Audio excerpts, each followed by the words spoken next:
நல்லா தெரிஞ்சுக்கங்க. இன்றைக்கி என்ன ஆண்டு சொல்கிறாருன்னா, படருவதற்கு வாய்ப்பே இல்லாத இடம்தான் சுவர். ஆனால் கர்த்தர் சொல்கிறார், நீ சுவரில் படருவாய். உங்களுக்கு வாய்ப்பே இல்லை, நீங்கள் முன்னேறுவீங்க, உங்கள் பிள்ளைக்கு வேலை கிடைக்கும், உங்களுக்கு திருமணமாகும், இல்லை உங்களுக்கு குழந்தை வரும், அப்படிங்கிறதுக்கு வாய்ப்பே இல்லை. அல்லேலூயா.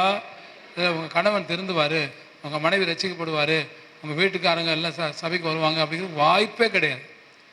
வாய்ப்பே இல்லாமல், வசதியே இல்லாமல், சான்ஸே இல்லாத ஒரு இடத்துல தான் தேவன் ஒரு சான்ஸ் உண்டாக்குவார்.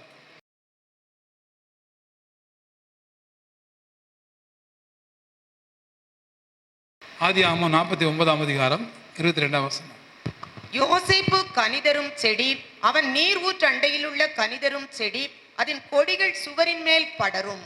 ஆமென், அல்லேலூயா. யோசேப்பு கனிதரும் செடி, அவன் நீர் ஊற்றண்டையில் உள்ள கனிதரும் செடி, அதன் கொடிகள் சுவரின் மேல் படரும். இன்னைக்கு செய்தி தலைப்பு என்ன தெரியுமா? சுவரின் மேல் படருகிற கொடி. சுவர் மேல் கூட படரும் கொடி. சுவர் மேலே ஒரு கொடி படரவே படராது. அல்லேலூயா. அது ரொம்ப கஷ்டம்.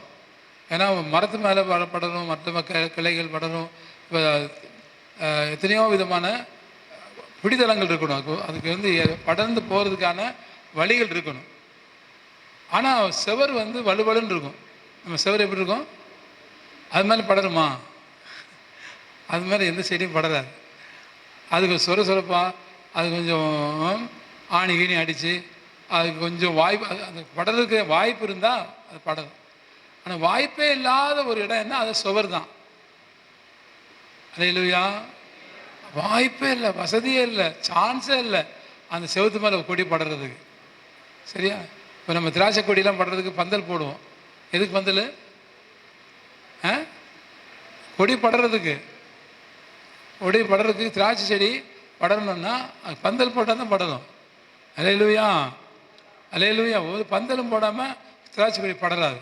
இப்போ நம்ம வாழ்க்கையில் நல்லா தெரிஞ்சுக்கங்க. இன்றைக்கி என்ன ஆண்டு சொல்கிறாருன்னா, படருவதற்கு வாய்ப்பே இல்லாத இடம்தான் சுவர்.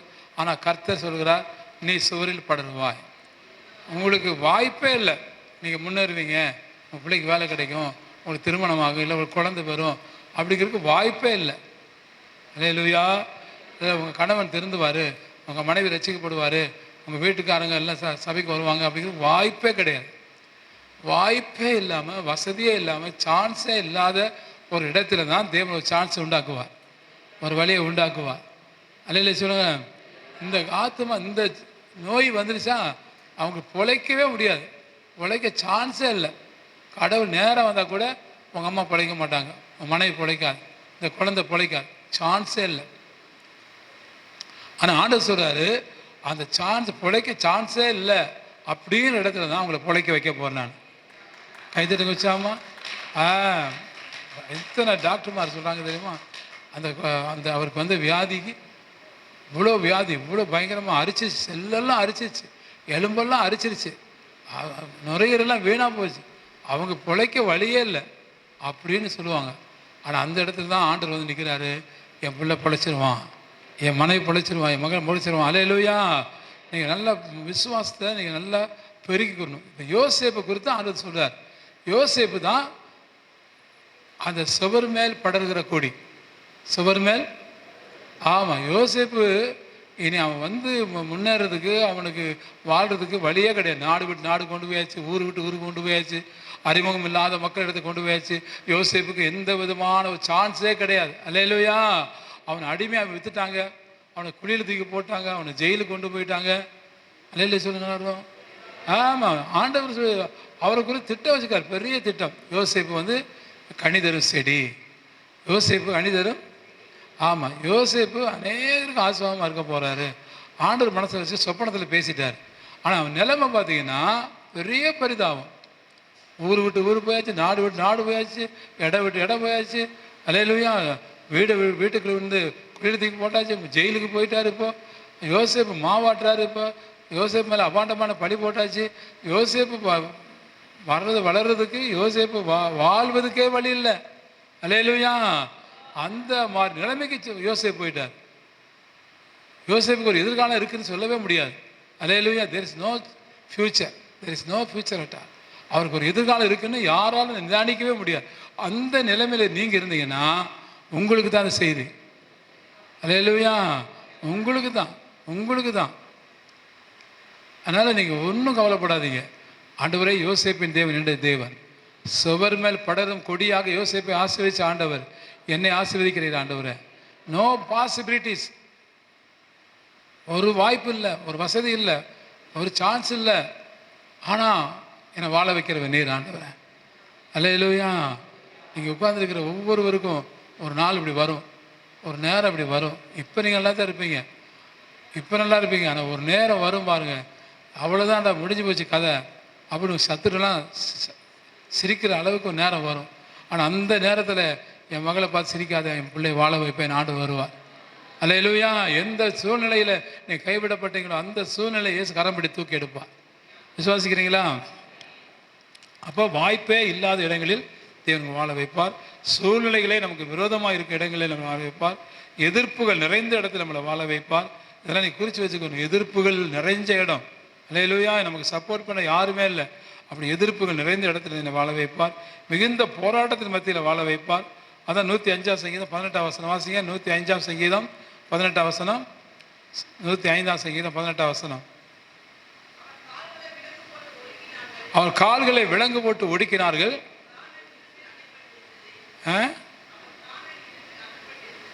எப்படி? அவன் கால்களை விலங்கு போட்டு ஒடுக்கினார்கள். கால்களை விலங்கு போட்டு ஒடுக்கினார்கள். அவன் இரும்பில் அடைபட்டிருந்தான். பிராணம் இரும்பில் அடைபட்டு போயிடுச்சு. இதுதான் நிலைமை தான் யோசேப்பு நிலைமை. காலில் விலங்கு போட்டாங்க, ஒடுக்கிட்டாங்க. அவங்க பிராணம் அவ்வளோதான், அவங்க ஆத்மா நொறுங்கி போச்சு. ஆனால் கடவுள் பாருங்க அந்த இடத்துல அற்புதம் செய்கிறார். தாய் இல்லை, தகப்பன் பக்கத்தில் இல்லாத இடம். உங்களுக்கு தாய் தகப்பன்லாம் பக்கத்தில் இருக்கிறாங்க, ஆனால் தாய் தகப்பன் பக்கத்தில் இல்லாத ஒரு நேரம் வரும். அல்லேலூயா. ஆமாம், அம்மா எங்கேயோ இருக்கிறாங்க, அப்பா எங்கேயோ இருக்கிறாரு, அவங்க பக்கத்தில் இல்லாத நேரம் கூட வரலாம். ஆனால் அந்த நேரம் இயேசு பக்கத்தில் இருப்பார். கைத்தட்டு குச்சாமா. இப்போ கொரோனா டைமில் யார் பக்கத்தில் இருந்தா? தாய் இருந்தாங்களா, தகப்பன் இருந்தாங்களா, அண்ணன் இருந்தாங்களா, தம்பி இருந்தாங்களா? எல்லாம் ஓடி ஒழிஞ்சிட்டாங்க. அல்லேலூயா. ஆனால் தேவன் கூட இருந்தார். எத்தனை பேரை கொரோனாவிலேருந்து காப்பாற்றினா தெரியுமா?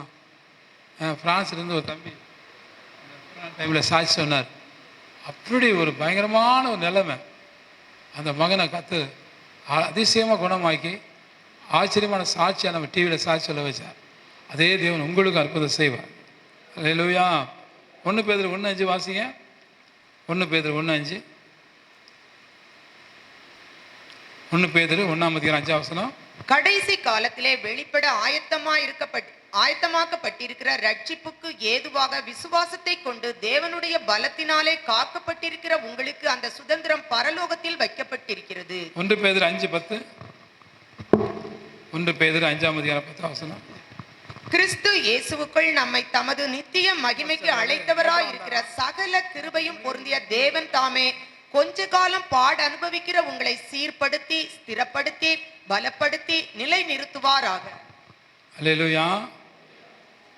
105ஆம் சங்கீதம் 19ஆம் வசனம். 105:19 வசனமா. கர்த்தர் சொன்ன வார்த்தை நிறைவேறும் அளவும் அவருடைய வசனம் அவனை புடமிட்டது. கர்த்தர் சொன்ன வாக்குத்தை நிறைவேறும் வரை வசனம் வரை புடமிட்டது. அல்லேலூயா. நம்ம புடமிடுகிற நேரம் வரும். ஆதியாகமம் 40ஆம் அதிகாரம் 8ஆம் வசனம். ஆதியாகமம் 40:8. ஆதியாகமம் 40:8மா. அதற்கு அவர்கள் சொப்பனம் கண்டோம், அதற்கு அர்த்தம் சொல்லுகிறவன் ஒருவனும் இல்லை என்றார்கள். அதற்கு யோசேப்பு, சொப்பனத்துக்கு அர்த்தம் சொல்லுதல் தேவனுக்குரியதல்லவா, அவைகளை என்னிடத்தில் சொல்லுங்கள் என்றான். சிறைச்சாலை கதவுகளிலும் அந்த கொடிகள் படரும். அல்லேலூயா. நல்லா கவனிங்க. வானபாதற்காரன் சுயம்பாகி 2 பேர் ஜெயிலில் இருக்கிறாங்க. அதை 3வது ஆள் யோசேப்பு இருக்கிறார். அந்த சிறைச்சாலைக்குள்ள பரிசுத்த ஆவியானவர் போறாரு. அல்லேலூயா. சிறைச்சாலை கதவுகளிலும் அந்த கொடி படர்ந்தது. முடியாத சூழ்நிலைகளில் படர்கிறது. எந்த சூழ்நிலை முடியலையோ அந்த சூழ்நிலை முடியும். எல்லைகளை தாண்டி படரும். எய்த்துக்கு கொண்டு வந்தாச்சு. அவன் நாடை விட்டு எய்த்து கொண்டு வந்தாலும் அந்த இடத்துல அந்த கொடி படர்கிறது. போத்திபார் வீட்டில் உக்கிரகாரனாக உயர்த்தி எகிப்து தேசத்துக்கு அதிபதியாக உயர்த்தினார் ஆண்டவர். பஞ்ச காலத்தில் எகிப்து தேசத்தில் அனைவருக்கும் உணவு கொடுக்கிற மகனாக மாற்றினார். இல்லையில சொல்லுங்க, யாக்கோபின் 12 கோத்திரத்துக்கும் அவர் உணவு கொடுக்க ஆரம்பித்தார். எல்லாம் நீங்கள் பார்த்தீங்கன்னா நாடு விட்டு நாடு, ஊர் விட்டு ஊர், கோத்திரம் விட்டு கோத்திரம், எல்லாத்துக்கும் ஆசீர்வாதமாக யோசேப்பு மாறினார். அல்லையில சொல்லுங்களேன், அல்லேலூயா. அப்போ போத்திபார் வீட்டில் போய் கடந்தாலும், சுயமாய் பானபாத்தக்காரன் அவங்களோட சிறைச்சாலை கடந்தாலும், அந்த சிறைச்சாலை கதவுகளிலும் படருகிற ஒரு கொடி. உங்கள் வாழ்க்கையில் எந்த சிறையிருப்பு, எந்த நெருக்கம், எந்த வறுமை, எந்த சாபம் உன்னை சுற்றி நின்னாலும் அதுலேயும் நீங்கள் படர்ந்து போவீங்க. அல்லேலூயா. எவ்வளோ பெரிய ஆசீர்வாதம் பாருங்கள். உனக்கு இந்த சாபம் இருக்குது, உனக்கு அவங்க அப்பா அம்மா சாபம் இருக்குது, உனக்கு அந்த அப்படி இப்படி என்னென்னமோ சொல்லலாம். ஆனால் அதுக்கு நடுவில் நீ படர்ந்து போகிற மகனாக மகளாக கர்த்தர் மாற்றுவார். விசுவாசிக்கிறீங்களா? அல்லேலூயா. ஆமாம். அப்போ யோசேப்பு உலகத்தின் பல நாடுகளில், அதாவது இங்கிலாந்தில், அமெரிக்காவில், எல்லா இடங்களிலும் யோசேப்புடைய ஆசீர்வாதம் தான் இருக்குது. பல வர்ண ஆடைகளை உடுத்தினவர் யார்? யோசேப்பு. நீங்கள் இது மாதிரி கருத்து உங்களுக்கு பார்த்தீங்கன்னா, பல நாடுகளில் யோசேப்பின் ஆசீர்வாதத்தை கற்று வச்சுக்கிறார். பல நாடுகள் அவன் ட்ரெஸ்ஸை போடுறாங்க, பல நாடுகளில் அவனுடைய காரியங்களை யோசிக்கிறாங்க. அந்த அளவுக்கு தேவன் யோசேப்பை அவர் பலப்படுத்தி பயன்படுத்தி பல தேசங்களுக்கு பிரயோஜனம் மாற்றினார். விசுவாசிக்கிறீங்களா? அல்லேலூயா. ஆமாம். அதனால் நீங்கள் ஒன்றும் கவலைப்படாதீங்க. வாய்ப்பு இல்லாத இடங்களில் ஆண்டவரை பயன்படுத்துவார். தானியேல் புஸ்தகம் 5ஆம் அதிகாரம், தானியேல் எடுத்துங்க. தானியேல் 5ஆம் அதிகாரம் 5ஆம் வசனம் வாசிங்க. தானியேல் நேரத்திலே மனுஷ கைவிரல்கள் தோன்றி விளக்குக்கு எதிராக ராஜ அரண்மனையின் சாந்து பூசப்பட்ட சுவரிலே எழுதிச்சு. எழுதின அந்த கையுறுப்பை ராஜா கண்டான். சுவர், அந்த சுவரில் படுறது யாரு? யோசேப்புமா. சவுத்தில் இங்கே ஒரு சுவர் பார்க்குறோம், சுவரில் ஒரு எழுது, விரல் எழுது. அல்லேலூயா. மெனே மெனே தெக்கேல் உப்பார்சின்னு சொல்லி ஒரு பயங்கரமான அந்த ராஜ்யத்துக்கு முடிவு வருது. ஆனால் தானியேலுக்கு அந்த இடத்துல அவருக்குள்ள வார்த்தை நிமித்தம் தானியேலை அதை காப்பாற்றினார். அந்த சுவரில் எழுதப்பட்ட வாக்கியம், நீ தராசில் வைத்து நிறுத்து குறைய காணப்பட்ட அதே போல் நீ சுவரில் வைத்து நீ ஆஸ்வதிக்கப்பட்டாய். சுவர் உனக்கு ஆசீர்வாதம் மாறுகிறது. அல்லேலூயா. கரங்களை கற்று மயப்படுத்துங்க. அந்த சுவர் அவருக்கு ஆக்கினை கொண்டு வந்துச்சு. இன்னைக்கு தானியேல் புஸ்தகத்தில் அதே சுவரில் உனக்கு ஆசீர்வாதத்தை கற்று கொண்டு வர. ஆபகுக் 2:11 வாசிங்க. ஆபகுக் 2:11. ஆபகுக் 2ஆம் அதிகாரம் 11ஆம் வசனம். கல்லு சுவரிலிருந்து கூப்பிடும், உத்திரம் மச்சிலிருந்து சாட்சியிடும். நல்லா வாசிங்க. சுவர் சுவரிலிருந்து கூப்பிடும், கல்லு சுவரிலிருந்து கூப்பிடும். நீங்க பேசாவிட்டா அந்த கல்லுகள் பேசினார் ஆண்டவர். அல்லேலூயா. ஆண்டவர் யோசேப்பை பாருங்க எப்படி ஆசீர்வதிக்கிறார். அந்த கல் பேசும். இன்னைக்கு யோசேப்பு பேசிட்டு இருக்கிறார். எசேக்கியேல் 22:30 வாசிங்க. எசேக்கியேல் 22:30. எசேக்கியேல் 22:30. தேசத்தை அழிக்காதபடிக்கு திறப்பிலே நிற்கவும் சுவரை அடைக்கவும். சுவரை அடைக்கவும். அந்த சுவரில் படுறாரு யோசேப்பு. அலையில சொல்லுங்களாரும், தேசத்தை அழிக்காதபடி சுவரை அடைக்கவும், திறப்பில் நிற்கவும், சுவரை அடைக்கவும். அந்த சுவர் மக்களை காப்பாற்றணும், சுவரை அடைக்கணும். சுவரில் ஆபத்து வருது. அந்த சுவரை அடைக்கிற ஒரு மகனாக யோசேப்பு கதை ஆசீர்வதிச்சா.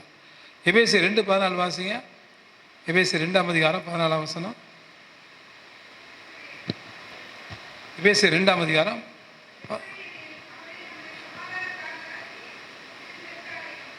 மைக்கில் வாசிங்க. எப்படி எனில் அவரே நம்முடைய சமாதானக்காரராகி இருத்தர் ஒன்றாக்கி பகையாய் நின்ற பிரிவினையாக்கி நடுசுவரை தகர்த்து. சுவர் வருதா? அல்லேலூயா. பகையாய் நின்ற சுவர், பகையாய் நின்ற சுவர் இன்னைக்கு ஆசீர்வாதமா மாறுது. கைத்தட்டு உற்சாகமா.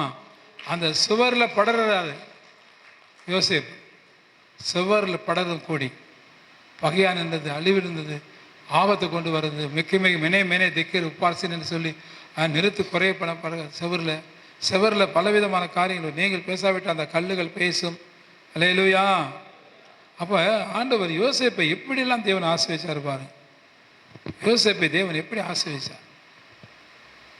அப்போ எல்லைகளை தாண்டி, நாடுகளை தாண்டி, தேசத்தை தாண்டி, சூழ்நிலைகளை தாண்டி ஒரு உயர்வு வருகிறதுனா அது உங்களுக்கு தான் வரப்போகுது.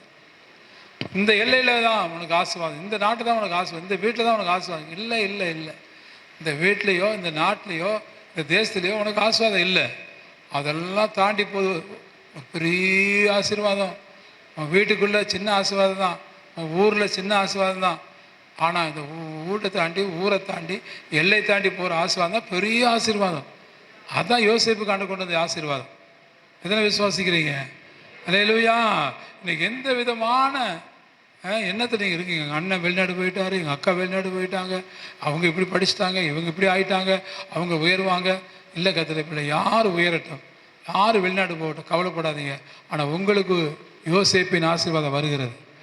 சுவர் மேல் படறீங்க, வாய்ப்பு இல்லாமல், சான்ஸ் இல்லாமல், சூழ்நிலையே இல்லாமல் நீங்கள் காணப்பட்டாலும் அந்த இடத்துல ஒரு பெரிய யாரும் யோசிக்காத சூழ்நிலை கத்தை உண்டாக்கிடுவார்.